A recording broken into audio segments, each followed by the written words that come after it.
오늘도 도덕경 13장의 내용을 여러분들을 만나보겠으며, 수호 제목으로는 야 이놈아 중놈은 아무나 되냐 라는 그 제목을 달아봤습니다. 이것은 내 이제 출가의 얘기인데, 여러분들에게 이제 한두 번 얘기를 한 적이 있습니다. 이 얘기로 이제 요거 시간을 한번 얘기해 볼까 합니다. 13장의 내용은 사랑을 받는 것이나 미움을 받는 것이나 큰 걱정이든 크지 않은 걱정이든 모두 내 몸이 그것에 대처하게 되어 있으니 내 몸을 귀하게 여겨라, 이 얘기입니다. 그러니까 사랑을 받아도 또 사랑을 잃어도 없는 듯 놀란 듯 대하라, 이랬습니다. 우리는 항상 안전한 것을 찾고 평화스러운 것을 찾아서 끊임없이 노력하고 있는 거 아니겠어요? 무엇을 대비해요? 우리가 세상 살면서 나에게 어려움이 닥쳤을 때 그것을 대비하기 위해서 열심히 일하는 거 아니겠어요? 그런데 반대로 가는 사람도 있죠. 나처럼. 한참 돈 벌고 세상 막 물정에 좀 익어갈 즈음에 산속으로 출가를 결심하게 되고, 또 남들이 어찌 보면 미련하고 멍청하고 바보스럽다는 짓거리를 하고 살게 되는 거 아니에요? 나만이 아니라 스님들의 생활이라는 것이 다 그렇습니다. 즉 하나를 버리고 열을 취하기 위해서 스님들이 다 출가를 하는 것이지, 하나를 버리고 하나만을 얻기 위해서 출가하시는 분들은 없을 거라 생각합니다. 그러나 세상에서 볼 때에는 그렇지가 않죠.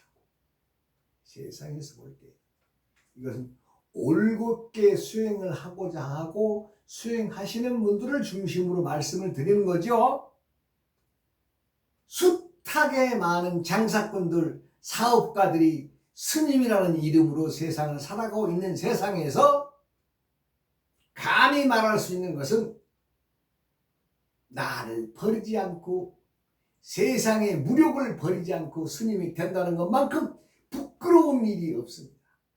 부끄러워해야 될 것입니다. 남들이 어쨌건 제가 참 출가를 하면서 많으신 분들을 이제 내가 세상 살아오면서 내 나름대로 먼저 더러더러 많이 안다고 하시는 분들을 스님들을 찾아가서 스님 내가 여만여만해서 출가를 하고자 합니다. 그러니까 한 사람도 내 말에 귀담아 듣는 사람이 없어요. 그리고 자신의 처지가 이러이러하니 어떻게 도와줄 길이 없다 라고 하시는 분들이 100%예요. 100%. 10명 중에 10명 다. 그리고 스님이 생활의 어려움에 대해서 조언해 주시는 분도 많았습니다만, 그것이 나를 위한 것이 아니라 자신의 처지를 얘기하는 것인데, 좌우지간 내가 아는 그 많은 스님들 전부 다 나를 도와주시는 분들이 없었습니다. 저는 이제 출가하면서 이제 주머니에 딱 나 머리 깎아주는 분한테 내가 1,000만 원 드리려고 1,000만 원 주머니에 담고 내가 출가를 결심했거든요. 왜? 나이 먹었으니까. 동생 출가, 즉 어려서 출가를 하면은 윗 어른들이 다 해주시지만은, 내가 40 넘어 45세 출가하는 놈이 대가리 깎아주고 내 옷 사주고 하는데 내가 스님이라는 이름으로 다 공짜로 받으면 되나요? 안 되죠. 그래서 내가 딱 1,000만 원을 내가 준비하고 가지고, 내가 누가 나를 머리 깎아주면 1,000만 원 딱 주겠다. 실상 그렇게 했습니다. 왜? 스님들도 스님을 위해서 머리 깎아주고 옷 사주고 책도 공부하는 자리 만들어주고 또 공부하니까 강의해주고 그런 사람이 누가 있어요? 그래서 나는 그걸 미리 알고 도를 준비했었습니다. 그런데요, 그거 소용없어요. 왜? 받아주는 데가 있어야지. 받아주는 데가 없으니. 그래서 이제 제가 이제 참 신세를 만지신 형님이 있습니다. 신세를 만지신 형님이 있는데 그분이 이제 참 당시에 만나던 여자분이 이제 제가 이제 형수라는 이 호칭으로 이제 오며 가며 만나는 분이 계셨는데 그 형님의 형수님 되신 분이 말하자면 이제 자기가 큰 절에 스님으로 계시다가 환속하셔서 지금 저 남한산성 뒤에 그서 살고 계신 분이 계시다. 그래서 제가 이제 그분의 말씀에 의해서 이제 내가 어떻게 이제 그분을 통해서 출가를 해야 되겠다는 생각을 갖게 되죠. 실상 그리고 그분을 통해서 머리를 깎게 되고 스님들을 소개받게 되고 참 인연 다진 스님들을 만나게 됩니다. 그분을 통해서. 그런데 그 어른과 그 스님들을 만나서 절을 찾아가기까지는 약 내가 6개월 정도의 기간이 말하자면 환속하신 노인네와의 생활을 같이 하게 되는데 요 6개월간의 기간의 그 삶이란 상상을 초월하는 사회에서의 어떤 생각을 조금도 할 수 없는 아주 참 힘든 세월이었다는 것을 감히 말할 수 있는데 이 얘기 또 함부로 밖에 풀어내서도 안 되죠. 왜? 어찌 보면은 나를 위해서 한 일도 되기 때문에 그렇습니다. 하나의 일면을 보면은 우리가 음의 관계나 양의 관계에서 음양의 관계에 대입을 할 수 있는데 사회에서의 일들로 보면 이게 음적인 관계냐 양적인 관계냐를 계산해 보면 이거 애매모호한 점이 많습니다. 그래서 그때의 고생을 내가 말하고자 하는 것은 아닙니다. 자, 우리가 이 어른이 처음 소개를 받아서 이제 같이 이제 여러 명이 가서 이제 그 어른을 찾아뵙고 인사를 드리는데 첫 마디가 딱 지금 써놓은 소제목의 얘기입니다. 야 임마! 중놈은 아무나 되냐? 첫 마디가 이 얘기죠. 첫 마디. 예. 스님이 된다는 것은 아무나 될 수 없다는 얘기죠. 그리고 나이 40 넘게 네 멋대로 처먹고 살다가 승복 걸친다고 네가 온전한 스님이 되겠느냐? 이것도 또 틀린 얘기는 아니죠. 예. 네 멋대로 살다가 승복만 걸친다고 해서 네가 스님이 되는 건 아니지 않느냐? 이게 맞는 얘기죠. 참 목구멍이 넘어가는 것 생각하지 않고 살다가 또 스님이 되어서 먹는 음식이나 이런 것 저런 것 가려야 될 것도 많은데 그런 것도 또 말씀해 주시고 그러니까 그날 아주 참 희체말로 그냥 작살나게 얻어맞았습니다. 그리고 오라 소리도 안 해요. 참 매정하신 분인데 좌우지간 어찌 되었건 섣불리 네가 스님이 되면은 다른 수행하시는 스님네들을 도매금으로 욕을 먹일 짓거리를 하고 다닐 텐데 그거에 내가 감당할 수가 있겠느냐는 얘기예요. 그러니까 너 하나 받아주고 안 받아주고가 문제가 아니라 네 하나가 잘못하면 많은 스님네들을 욕을 먹일 것인데 그거 네가 내가 그걸 어떻게 감당하겠느냐? 아이고 참 출가 얘기는 꺼내지도 말아라. 하하 참. 그래도 어떻게 돼요? 또 쫓아가는 거죠. 네. 쫓아가서 그냥 인사드리고 하여간 뭐 마당새 노릇도 하고 제가 아주 그랬더니 이제 참 얼마만큼 시간이 지나니까 한 2주 이상 지났나요? 네. 거의 한 달 들어가는 그 시간이 되니까 아니 그작저작 세상에서 일을 한다면은 충분히 남들만큼 벌어먹고 살만한 기술도 있고 사회생활을 하던 사람이 왜 이 출가를 하려고 이렇게 목을 매느냐. 그게 말이 좀 부드러워지더라고요. 한 달쯤 돼. 이만저만 해서 그렇다고 그러니까 그냥 그러면은 자기가 이제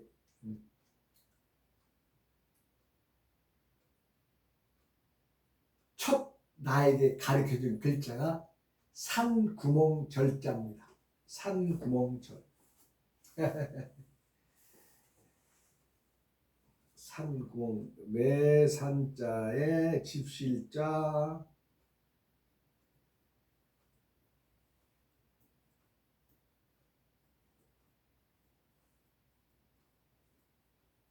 절이란 산에 있는 공간이다는 뜻이죠.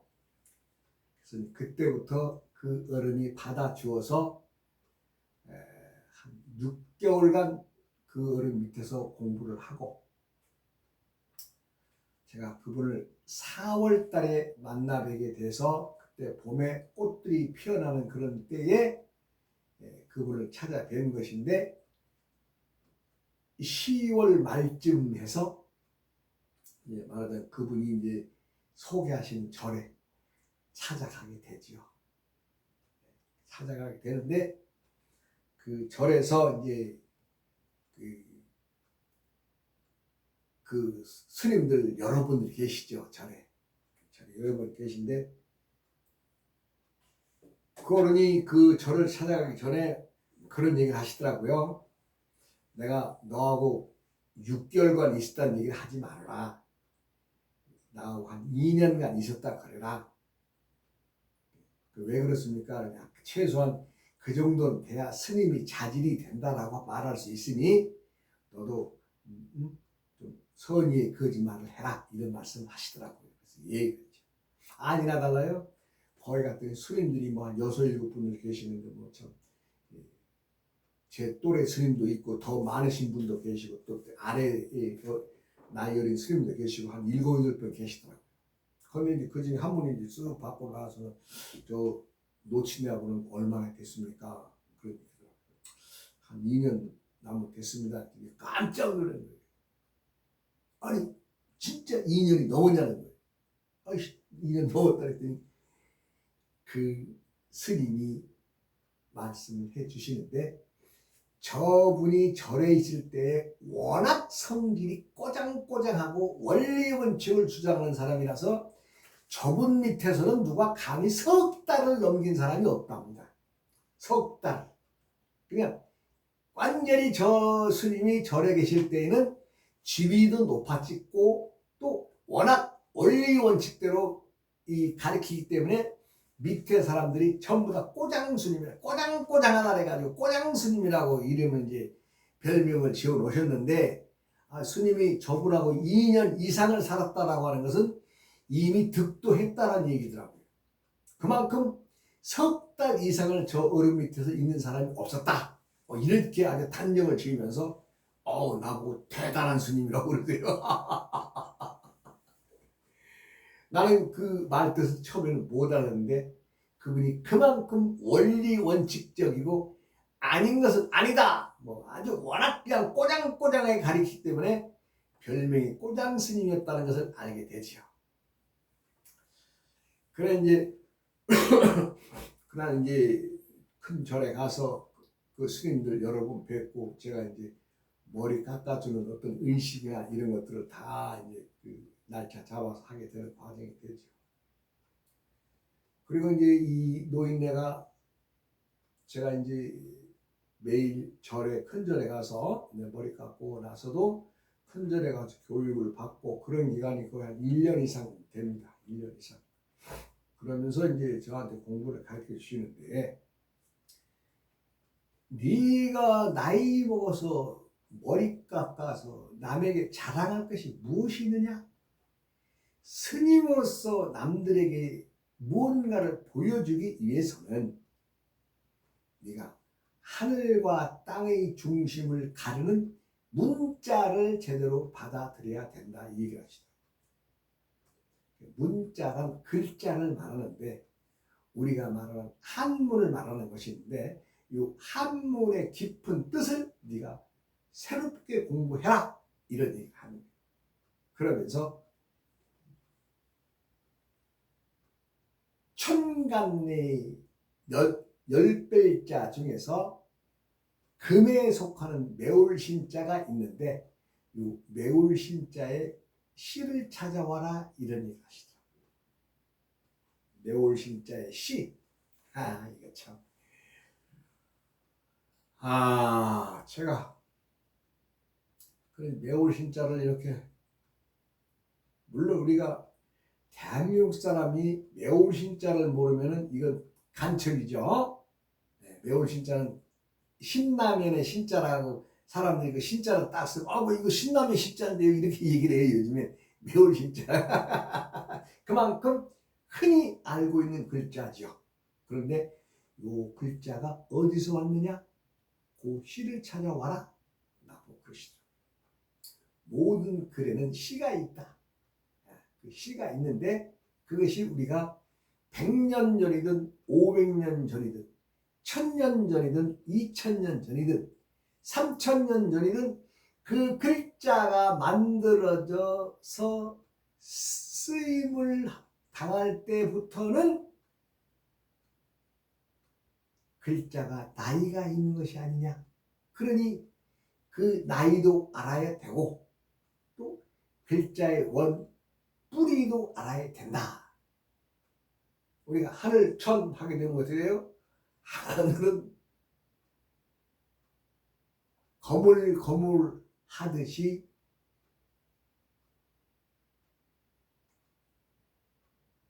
크다. 큰 대자에 머리 하나 씌워놨죠. 또 땅이다. 물이다.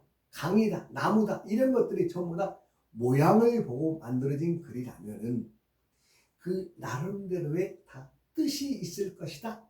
그러니 그 뜻을 제대로 알고 그 씨앗을 찾아와라. 참 제가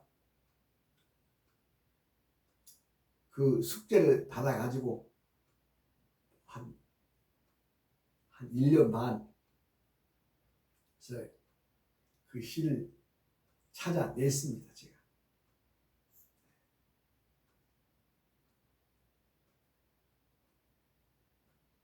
그래서 그 어르신한테 내가 그랬죠. 어르신, 매울신자의 씨앗을 찾아냈습니다. 내가 그 씨앗을 봤습니다. 이렇게 얘기했죠. 그랬더니 그 어른이 또 한마디 하시대요. 오, 그래? 자네가 봤는가? 예. 그럼 됐네. 뭐냐고 물어보시지도 않았어요. 그것이 무엇이든가? 라고 물어봤으면 여차 합니다. 라고 얘기했을 텐데 자네가 봤는가? 예. 그러면 됐네. 그 뒤로 그것이 무엇이냐라고 안 물어봤어요. 자, 그런데 내가 찾은 그 매월신자의 씨앗을 제대로 찾은 것이냐 제대로 못 찾은 것이냐를 알아야 되는데 그 어른은 아직도 판단을 내려주시지 않고 말하자면 저와 이별을 하게 되고 또 돌아가시는 과정을 밟게 되지요. 아직도 매울신자의 실은 내가 갖고 있으나 그놈인가 또 언젠가 세상 밖에 내가 또 내놓겠지요. 참 세상의 학문은 세상의 사람들이 주장하는 아름아름은 아무나 함부로 내놔서는 안 되는 것이 있습니다. 누구라도 스님은 될 수 있을지언정 천하대도의 밝음을 정의하는 스님들은 과연 몇 분이나 되겠어요? 우리들은 항상 좋아한다, 싫어한다, 또 아니면 많이 지니고 있다, 적게 지니고 있다에 대해서 끊임없이 다른 생각들 하게 됩니다. 많이 가지면 좋은 것으로 알고 또 작으면 또 불행한 것으로 알고. 그런데 어디 그래 세상 살이는 그렇지가 않지요. 우리가 세상 만사 세옹지 마라 말을 합니다. 아이 세옹이란 사람이 예전에 늦게 자식을 하나 낳았는데 아이 세옹이 이 자식이 말을 타고 놀다가 말에서 떨어져서 다리 병신이 되잖아요. 쩔뚝쩔뚝 절게 되죠. 그러니 부모 입장에서는 얼마나 가슴이 아팠겠어요. 그런데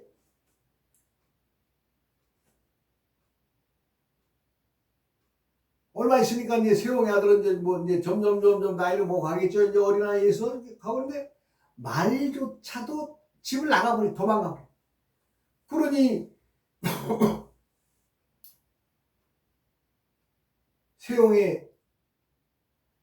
세옹이라는 사람은 얼마나 세상을 한탄했겠어요. 제 늦게 난 자식 다리 병신 되고 또 좀 집안에 일이나 거들 수 있을 만하니까 그 말조차도 도망가 버리니 이거 우리가 현실에 닥친 일로서는 얼마나 답답하고 또 얼마나 서글픈 일이겠어요. 그리고 이제 얼마만큼의 세월이 가면서 나라에 전쟁이 일어납니다.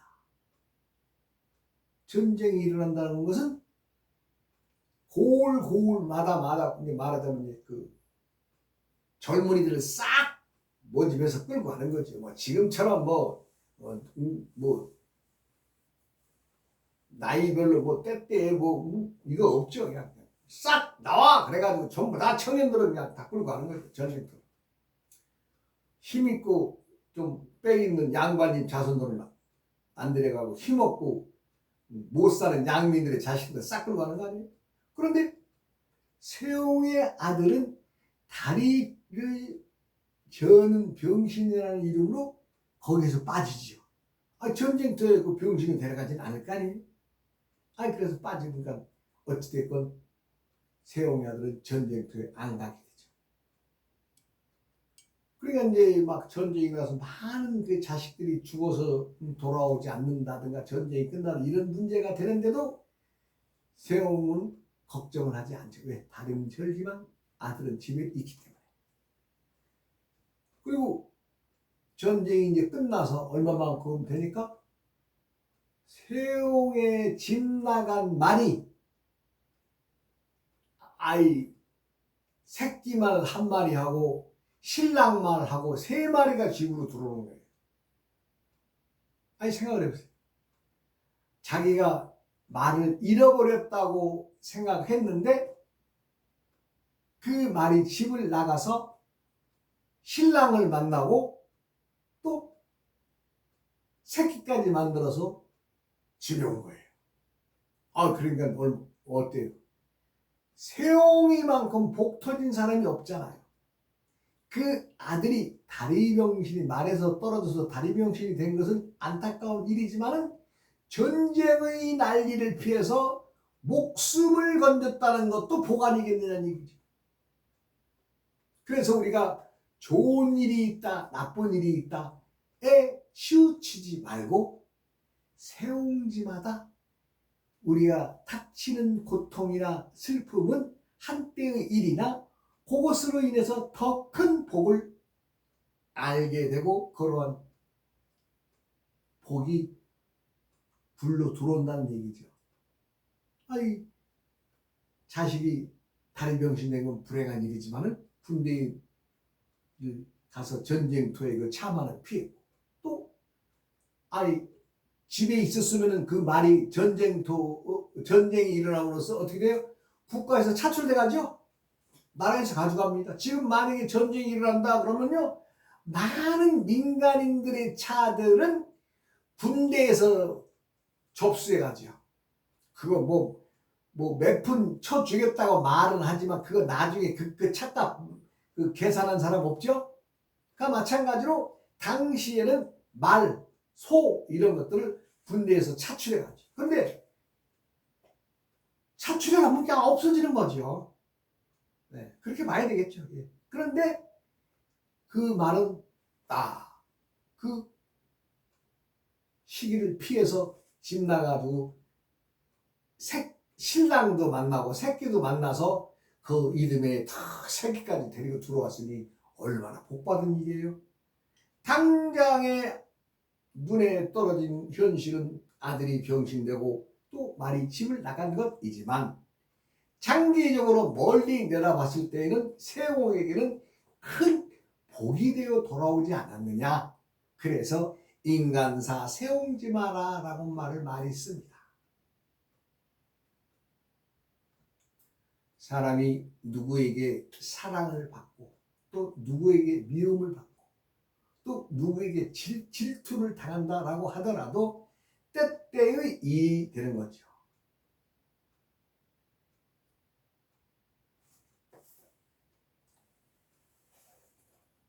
야 임마, 중놈은 아무나 되냐? 아무나 될 수가 없습니다. 왜? 많은 세월 살아오면서 우리들은 어떤 인연과 습관에 의해서 습을 지니고 살게 되는데 요거 만만치 않은 놈입니다. 습이란. 왜? 어제 했던 일 오늘에 이어져 행하는 것이 습관인데 요 습 하나 버린다는 게 결코 쉬운 일이 아니거든요. 그래서 저지간 이 꼬장 어른을 만나서 출가를 하게 되고 또 글자의 그 귀함, 글자의 나이, 글자와 신들의 관계, 글자 속에 담고 있는 신들의 뜻 이런 것들을 이제 공부를 하게 되죠. 그리고 내가 이제 육식갑자의 또 음양의 관계와 오행의 조화를 내가 이제 풀어내서 또 암수육자법이라고 하는 책을 써내는 계기가 되죠. 이 노인네를 만남으로 인해서. 세상엔 누가 누구를 만나느냐에 의해서 결과물이 달라집니다. 즉 내가 김 씨를 만나느냐, 이 씨를 만나느냐, 박 씨를 만나느냐에 따라서 그 결과물은 달라진다는 거죠.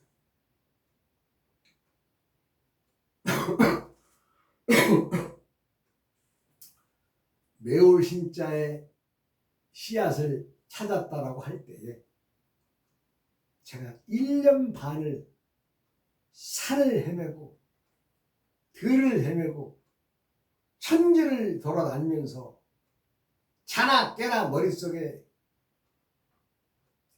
품고 살았던 글자인데 막상 그 시를 찾고 나서 찾았다라고 하니까 자네가 봤는가? 예, 그럼 됐네. 뭐냐라고 물어보지도 않았어. 우리 옛 어른들은 제자들을 가르칠 때 이렇게 가르칩니다. 모을 때는 아주 험악스럽게 봅니다. 또 공부할 때 조금 나태한 마음을 갖거나 해이한 마음을 갖게 되면 그냥 그 추운 겨울에 연탄불 빼버립니다. 연탄불 보일러 그냥 빼버리면 겨울에요 딱 10분만 되면 방이 식어서 냉골이 됩니다. 연탄불 빼면은 한 10분 15분 되면 방이 냉골이 되거든요. 그렇게 혹독하게 가르쳤습니다. 어찌 보면 참 지독한 스님이셨지만 어찌 보면 나를 철저하게 잘 가르친 스승이기도 합니다. 누구라도 진리를 품고 천하대도의 도인이 될 수가 있습니다. 그러나 아무나 될 수는 없죠. 왜? 초발심이 어디에 있느냐, 그 발심할 때 그 때의 그 마음이 어디에 있느냐에 따라서 결과가 달라지기 때문에 그렇습니다. 세상 만물은 세옹지마라고 할 수 있죠. 또 다음 시간으로 이어가겠습니다.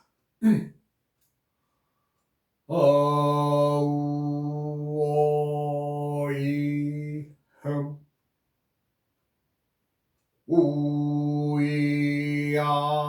우이야어흠